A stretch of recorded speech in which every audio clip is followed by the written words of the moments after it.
Dog Works Radio is sponsored by Alaska Dog Works. Check out their website at alaskadogworks.com.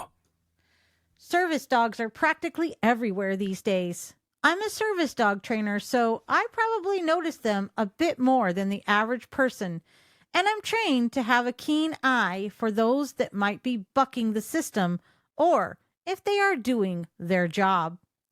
I get asked all of the time, what can my boss do about me bringing a service dog to work? Well, we ran into a very unique situation, and we're going to talk about it on today's show. From First Paw Media, sponsored by Alaska Dog Works Professional Canine Training Center in Anchorage, Alaska. This is Dog Works Radio, committed to families and their dogs to build lifelong and fulfilling relationships.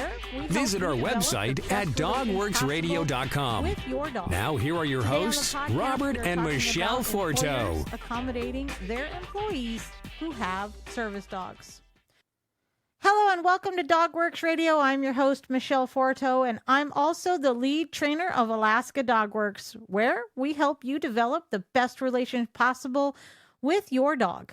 Today on the podcast, we are talking about employers accommodating their employees who have service dogs. Just so you know, we have been training service dogs for more than 20 years here at Alaska Dog Works. We have worked with people from all walks of life with various needs for a service dog, and we understand that many times the need for a service dog is often invisible to the public. We also recognize that there is a lot of abuse of service dogs in public, at work, and in private situations. But we saw something that we had never seen before the other day at our local health club. One of the lifeguards had a service dog. That's right, on the pool deck while they guarded the swimmers.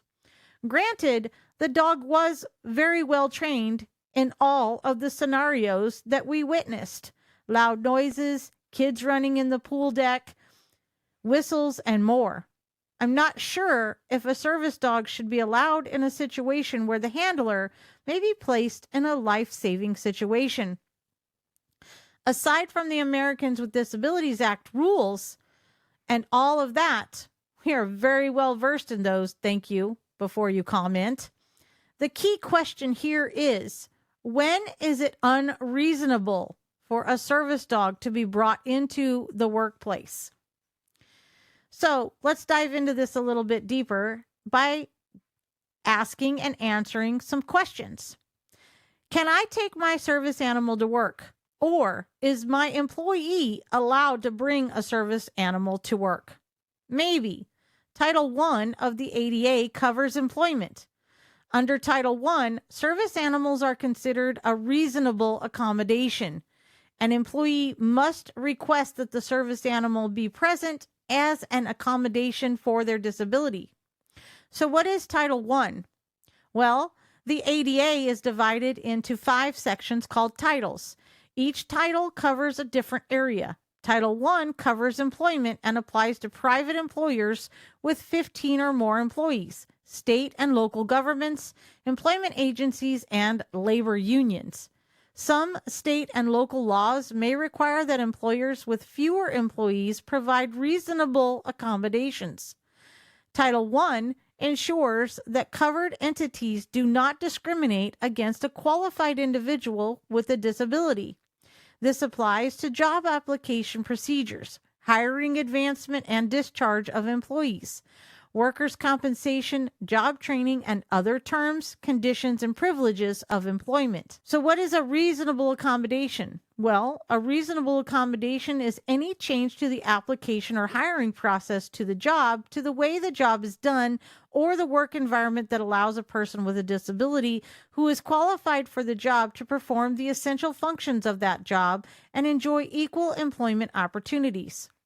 To determine what is reasonable, an employer must look at the request made by the applicant or employee with a disability.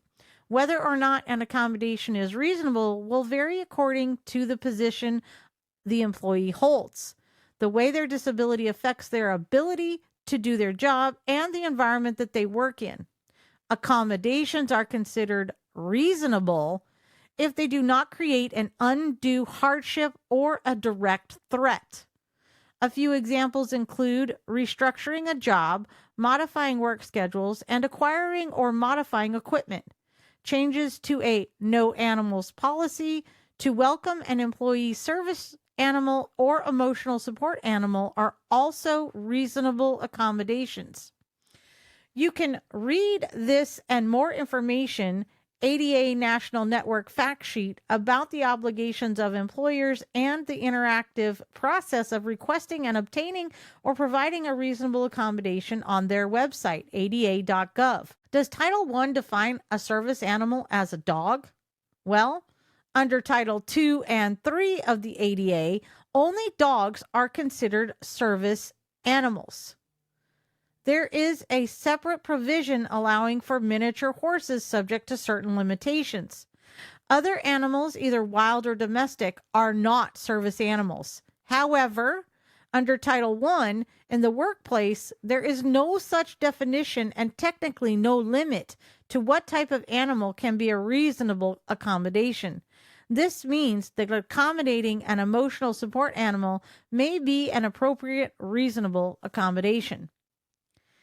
How can I learn more about service animals in the workplace? Well, the Northwest ADA Center has produced a helpful fact sheet on this topic. It's called Service Animals as an Employment Accommodation.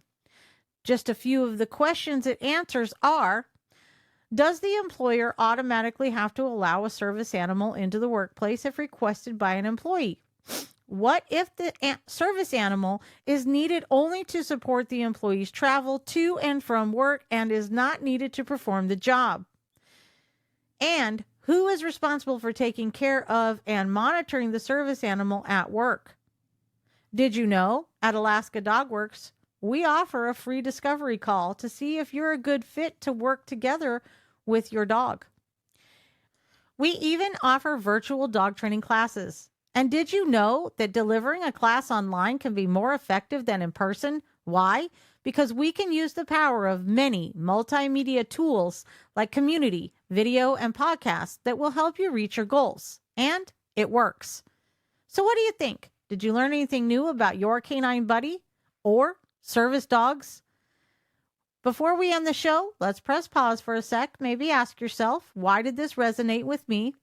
What aspect of my relationship with my canine buddy could I apply this to? And what am I going to do differently this week to make my dog's training a little easier? So take some time to mull it over, talk it out with a family member or trusted friend, put some ideas down in your training journal, and then check back next week for our next episode. And as always, I look forward to hearing your thoughts on this episode. So reach out over on X at First Paw Media and let's spark a conversation. Until then, keep going. You're doing great. It's time to create the relationship with your dog that you've always dreamed of.